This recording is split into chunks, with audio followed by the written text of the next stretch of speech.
తాకట్టులో ఉన్న మీ బంగారాన్ని విడిపించి అదే రోజు ఉన్న ఆన్లైన్ రేటుకే మేము కొంటాము. Ganesh gold buyers. మా నంబర్ 9160556916. అయితే చాలా మంది ప్రజలకు ఉన్నటువంటి అనుమానాలు ప్రజల కోణంలో నేను మిమ్మల్ని క్వశ్చన్ చేస్తున్నాను.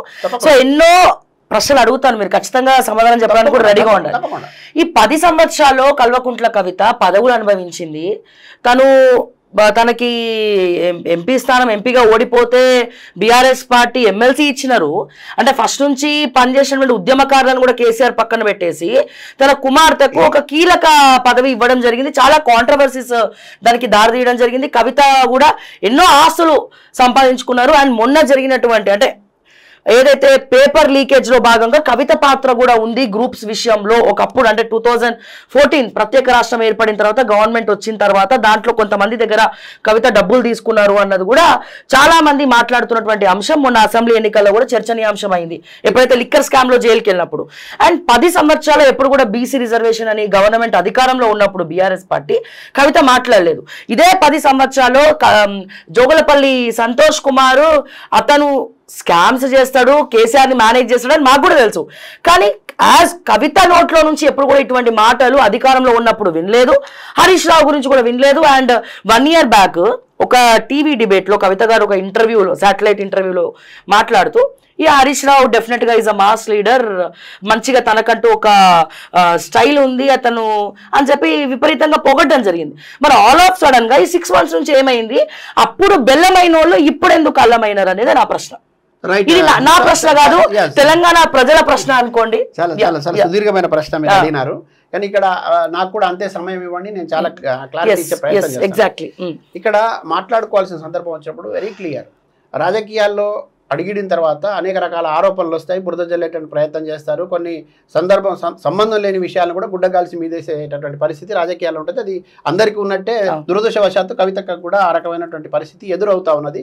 కానీ ఇప్పుడు నిజం నిప్పు లాంటిది, ఒక రోజు కాకపోతే ఇంకో రోజు బయటపడుతుంది. ఇప్పుడు అన్ని విషయాలు ఇంకా బయటకు వచ్చే అవకాశం కూడా ఉంటుంది. ఎవరెవరైతే ఇట్లా దుష్ప్రచారం చేసినారో, ఆమె మీద కట్టుకథలు చెప్పి అబద్ధాలు చెప్పి తర్వాత బాగా ఉంటున్నట్టు నటిస్తూనే వెనకాల గోతులు తవ్వి ఆమెను ఒక రకమైనటువంటి అవినీతి పర్రాలని ఒక ముద్ర వేయడానికి ప్రయత్నం చేసిన వాళ్ళందరూ కూడా ప్రజల ముందు కొద్ది రోజుల్లో తప్పకుండా వాళ్ళు అబాస్ పాలు కావడం, అపహాస్యం పాలు కావడం ఖాయం. అయితే మీరన్నట్టు అప్పుడు ఎందుకు మాట్లాడలేదు, ఇప్పుడు ఎందుకు మాట్లాడుతున్నారంటే నేను చాలా క్లియర్గా చెప్తున్నా, చాలా సందర్భాలు కూడా చెప్పా, మళ్ళీ చెప్పే ప్రయత్నం చేశాను. అక్కడ కూర్చున్నటువంటి కేసీఆర్ గారితో సహా, కేటీఆర్ గారితో సహా, ఆ కుటుంబ సభ్యులతో సహా, సంతోష్ రావుతో సహా, హరీష్ రావుతో సహా అక్కడ ఉన్నటువంటి అగ్రనాయకత్వం మొత్తాన్ని గుడ్డ మీద చేసుకొని చెప్పమనండి, ఆలోచించమనండి. ఒకవేళ ఆమె మాట్లాడలేదని అంటే ఇప్పుడు ఇవాళ మీ దగ్గర ఉన్నటువంటి మీకు ఆత్మసాక్షి ఉంటే మాట్లాడమని చెప్పండి అని నీ సందర్భంగా అడుగుతా ఉన్నా. అక్కడ 4 గోడల మధ్య అనేక సంఘర్షణలు జరిగినాయి. తర్వాత అనేక ప్రశ్నల వర్షాలను కురిపించే పరిస్థితి వచ్చింది. చాలా సమస్యలు చెప్పే ప్రయత్నం చేసింది. అనేక రకాల సందేహాల్ని తీసుకెళ్ళి అక్కడ చెప్పింది. తర్వాత ప్రజలు ఎదుర్కొంటున్నటువంటి అనేక సమస్యలను తీసుకెళ్లి వీళ్ళు పరిష్కరించమని కోరడం జరిగింది. కొన్నిటిని కొత్త పథకాలు తీసుకెళ్లి ఆమె ద్వారా వచ్చినా కూడా ఆమె పేరు బయటికి రాకుండా మేమే చేశామని చెప్పుకునే పరిస్థితి కూడా కొన్ని వచ్చినాయి. అయితే ఇప్పటి వరకు కవితక్క మీద వచ్చిన ఆరోపణలకు సంబంధించి మనం ఒకసారి పరిశీలిస్తే ఏ ఒక్క ఆరోపణలో కూడా నిజం లేదు.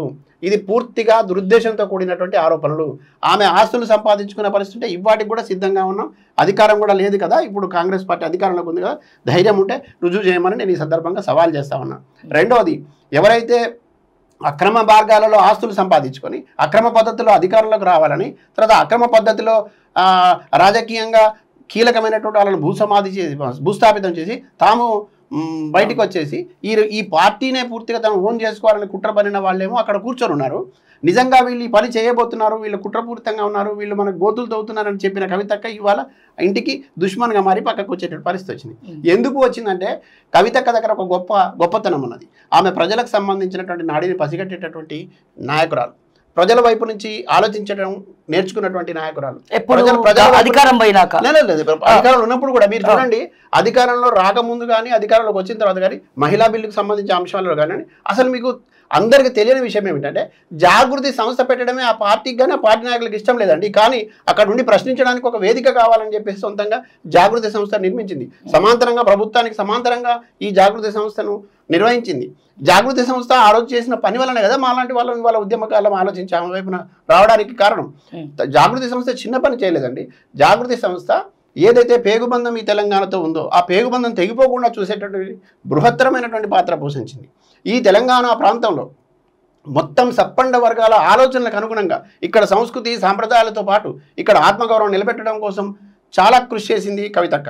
ఎందుకు ఈ మాట చెప్తున్నానంటే ఆ రోజు అధికారం వచ్చిన తర్వాత ప్రజల ఆలోచనల్ని ప్రజల కోరికల్ని పట్టించుకోకుండా ఈ ప్రజల ఆకాంక్షలు పట్టించుకోకుండా ఉన్న సందర్భం లోపల కూడా జాగృతి క్రియాశీలకమైనటువంటి పాత్ర పోషించే ప్రభుత్వానికి చాలా విజ్ఞప్తులు వినతులతో పాటు కొన్ని సమస్యలు ప్రభుత్వం పరిష్కరించలేని పరిస్థితి ఉంటే జాగృతిని ఎత్తుకొని వెళ్ళి చేసింది. రైతులకు అండగా నిలబడింది, విద్యార్థులకు అండగా నిలబడింది. చాలా సందర్భాల్లో మహిళలకు ఇక్కడి నుంచి మొదలుకుంటే విదేశాల దాకా కూడా అనేక రకాల సేవలు చేసింది. గల్ఫ్కు సంబంధించినటువంటి కార్మికుల సమస్యలు తీసుకొని జాగృతి పనిచేసింది. అయితే ఇవన్నీ ఒక ఎత్తు అయితే అప్పుడు ప్రభుత్వంలో ఉన్నప్పుడు చెవులో చెప్పడానికి ప్రయత్నం చేస్తారు, లేదంటే దగ్గరికి వెళ్ళి చెప్పే ప్రయత్నం చేస్తారు. బహిరంగంగా ప్రకటించే అవకాశం ఉండదు. కానీ దాన్ని బూచిగా చూపెట్టి అప్పుడు చెప్పలేదనేటటువంటి ప్రయత్నం చేస్తూ ఉన్నారు. రెండోది మీరు ఇంకొక మాట అన్నారు, ఇప్పుడు బతుకమ్మ సందర్భంగా వార్నింగ్లు ఇస్తున్నారు, లేదంటే హరీష్ రావును పట్టుకొని చిత్తమడకలో డైరెక్ట్ గా అంతు చూస్తామని చెప్తున్నారు. చాలా క్లియర్ చెప్తాం, అంతు చూస్తామనే మాట కాదు కానీ భరతం పడతామన్నా ఖచ్చితంగా భరతం పడతాం, దాంట్లో ఏం అనుమానం కూడా లేదు. నేను మళ్ళీ చెప్తా ఉన్నా, చింతమడకనే కాదండి, ఈ తెలంగాణ ప్రాంతంలో ఏ ఊరైనా అందరికి వెళ్ళే హక్కు ఉంటుంది. ఇది అందరి సొత్తు, ఈ తెలంగాణ ఎవరి జాగిరు కాదు. ఆమె చాలా క్లియర్గా చెప్పిండ్రు. చింతమడక ఆమె పుట్టిన ఊరు, వాళ్ళ నాన్న పుట్టిన ఊరు, తర్వాత ఆమెకు పేగుబంధం ఉన్నటువంటి ఊరు. ఆ ఊరికి ఆ ఊళ్ళో నుంచి నేను ప్రత్యక్ష సాక్షినండి. చాలామంది తెలియక పిచ్చి పిచ్చిగా మాట్లాడుతూ ఉన్నారు. మొత్తం చింతమడక గ్రామంలో ఎన్ని కులాలు ఉన్నాయో అన్ని కులాలకు సంబంధించినటువంటి నాయకులు, తర్వాత ఎన్ని వీధులు ఉన్నాయో ఆ వీధులకు సంబంధించినటువంటి నాయకులు, ఆ దేవాలయానికి సంబంధించినటువంటి వాళ్ళు, చిన్నప్పుడు తనతో కలిసి ఆడుకున్నటువంటి బాల్య స్నేహితులు, ఆ ఊళ్ళో ఉన్నటువంటి ప్రజాప్రతినిధులు, దాంతో పాటుగా ఆమెను అభిమానించేటటువంటి చాలామంది వందల సంఖ్యలో వచ్చి ఆమెను ఆహ్వాన పత్రం ఇచ్చిన నా కళ్ళ ముందే జరిగింది. ఆహ్వానించినారు, తప్పకుండా చింతమడకకు రావాలి. ఇప్పుడు ఎందుకు ఈ సందర్భం అంటే గతంలో అధికారంలో ఉన్నప్పుడు వెళ్ళలేదు, ఇప్పుడు వెళ్తున్నారు, వాళ్ళకు కూడా నేను సమాధానం నేను చెప్తా ఉన్నా. దానికోసమే ఆ సందర్భం లోపల చాలా బాధ్యతలు ఉన్నాయి. తర్వాత అప్పుడు ఉన్నటువంటి కేసీఆర్ గారు చాలా మంది నిర్ణయాలు తీసుకోవాల్సి ఉంటుంది. కానీ ఈసారి దుఃఖ సందర్భంలో ఉన్నావు, కష్టంలో ఉన్నావు, కుటుంబం దూరం అయింది, మేమే నీ కుటుంబం, మా మా మా ఊరి బిడ్డవు నువ్వు, మేము నీకు అండగా ఉన్నాం తల్లి, చింతమడకలో నువ్వు చింతపడాల్సిన పని లేదు, చింతమడక నీకు అండగా ఉంది అని చెప్పడం కోసం వాళ్ళు స్వచ్ఛందంగా వచ్చి ఆహ్వానం పలికి తర్వాత ప్రేమగా పిలిస్తే ఆ ఊరికి వెళ్ళిన సందర్భం లోపల ఊరంతా కూడా కదిలి వచ్చి మేళతాళాలతోని వాయిద్యాలతోని గొప్పగా స్వాగతం పలికినారు. వందలాది మంది ఆ గ్రామ ప్రజలందరూ కూడా దాంట్లో పాల్గొనడం జరిగింది. తర్వాత అక్కడికి వెళ్ళడానికి పిలిచిన వాళ్ళను అడుగడుగున అడ్డుకునేటువంటి ప్రయత్నాలు ఇప్పుడు కుట్ర చేసిన వాళ్ళు చేసినారు. తర్వాత ఒక రోజు ముందు రాత్రి బెదిరింపులకు దిగినారు. ఏమి మీకు ఇప్పుడు చెప్తున్నా, మళ్ళీ చెప్తున్నా, ఏం చింతమడక అక్కడ ఉన్నటువంటి ప్రజాప్రతినిధి జాగిరా, లేకపోతే ఆయన అక్కడే కేజీఎఫ్ లాగా ఏమైనా ఏర్పాటు చేసుకున్నారా, లేకపోతే ఆయన ఏమన్నా నయీం లాంటి దందాలు దిగేటటువంటి ప్రయత్నం చేస్తా ఉన్నారు. దానికి వ్యతిరేకంగా తప్పకుండా అక్కడ ఉన్నటువంటి తప్పకుండా 100% అక్కడ కనబడతా ఉన్నది ఎవరు బెదిరించారన్నది గ్రామస్తులంతా చెప్తా ఉన్నారు. అయినా బెదిరింపులకు అదరలేదు, బెదరలేదు. ఒకరిద్దరు ఏదన్నా చిన్న చిన్న జీవితాలు వాళ్ళవి కాబట్టి వాళ్ళు భయపడితే భయపడి ఉండొచ్చు. కానీ వందలాది మంది ప్రజలు ప్రేమగా పిలిచి ఇంటింటికి తీసుకువెళ్ళి అక్కడ దళితుల ఇంటికి వెళ్ళింది, అక్కడ బతుకమ్మ పేర్చింది కవితక్క. ఎంత గొప్ప సందేశం అక్కడ. తర్వాత బీసీల ఇంట్లోకి వెళ్ళింది, అక్కడ బతుకమ్మ పేర్చింది. తర్వాత ఆమెతో చిన్నప్పుడు కలిసి చదువుకున్న ప్రతి ఒక్కరి ఇంటికి వెళ్ళి పలకరించే ప్రయత్నం చేసింది. అంటే ఒక గొప్ప సందేశాన్ని అక్కడి నుంచి కవితక్క ఇచ్చింది. దీన్ని కూడా రాజకీయం చేసి అక్కడ ప్రతి అడుగడుగున వాళ్ళకు మేము అక్కడ ఉండగానే ఫోన్లు వచ్చేసినాయి, అక్కడ ఉండగానే బెదిరింపులు వస్తూ ఉన్నాయి. ఆ సందర్భం లోపల తప్పని పరిస్థితిలో కవితక్క మాట్లాడింది, రేపు కూడా మాట్లాడుతుంది. కవితక్క మాత్రమే కాదు, వివక్షను ఎదుర్కొన్న ప్రతి ఒక్కరు, విస్మరించబడిన ప్రతి ఒక్కరు, బెదిరించాలని ప్రయత్నం చేసి ఆ బెదిరింపులకు తలొగ్గము మేము ఎదిరించి నిలబడతామని ప్రతి ఒక్కరు కూడా ప్రశ్నిస్తారు. తప్ప ఇది మాకు ఎలా అనిపిస్తుంది అంటే చూసే వాళ్ళకి హరీష్ రావు వర్సెస్ కవిత కాంపిటీషన్ లాగా అనిపెడుతుంది. దీంట్లో ప్రజలకు మేలు జరిగేది ఏం కనబడుతుంది అంటే ప్రజలు ఏదో అంటే రాజకీయ స్వార్థాలు కనబడుతున్నాయి తప్ప ఏదో ప్రజల మీద ప్రేమతో ప్రజల కోసం వెళ్ళి ప్రజల కోసం కృషి చేసి ప్రజల కోసమే హరీష్ రావుని ఎదుర్కొంటున్నట్టు ఇక్కడ కూడా మాకు కనబడట్లేదు. వాళ్ళ వ్యక్తిగత కక్షలు కనబడుతున్నాయి. మంచి మంచి ప్రశ్న. మీరు జర్నలిస్ట్ గా మీరు అడగాల్సిందే, ఇప్పుడు నివృత్తి చేయాల్సిందే, ప్రజలకు కూడా విషయం తేలాల్సిందే.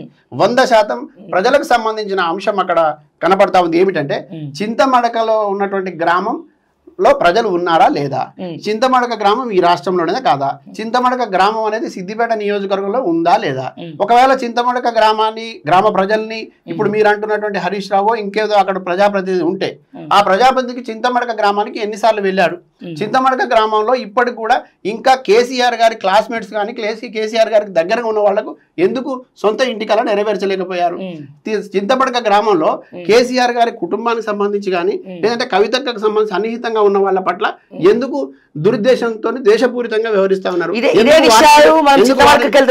100% చెప్తారండి. మీరు అంబేద్కర్ బొమ్మ కింద కూర్చొని మాట్లాడిన వాళ్ళు చెప్పినారు, తర్వాత స్కూల్ దగ్గర మాట్లాడిన వాళ్ళు చెప్పినారు, అక్కడ నేను చాలా మందితో మాట్లాడే ప్రయత్నం చేసినాను, కొంతమంది అయితే అసలు ఇది ఒక జాగీర్ లాగా అయిపోయింది, తర్వాత ఈ గ్రామాన్ని కూడా కుట్రపూరితంగా గ్రామ పంచాయతీ నుంచి కొన్ని గ్రామాలని వేరే వైపు మలిచి తర్వాత అక్కడ ఒక కొంతమందిని పెట్టుకొని ఇక్కడ కొంతమందిని పెట్టుకొని వాళ్ళ సొంతంగా ఉపయోగపడేటువంటి కార్యక్రమాలు చేయడానికి తప్ప ఆ గ్రామ అభివృద్ధి కోసం ఈ మధ్య కాలంలో చేసినటువంటిది ఏమీ లేదు. దీని ఒక వివక్షలాగా చూసే పరిస్థితి వస్తూ ఉంది. అంటే మీరు కవిత గారిని కలిసారు కాబట్టి మీకు పథకాలు ఉండవు, కేసీఆర్ గారు మీకు దగ్గర కాబట్టి మీరు వెళ్ళి కేసీఆర్ గారిని అడగండి, ఈ విషయాలు కేసీఆర్ గారికి తెలియదు.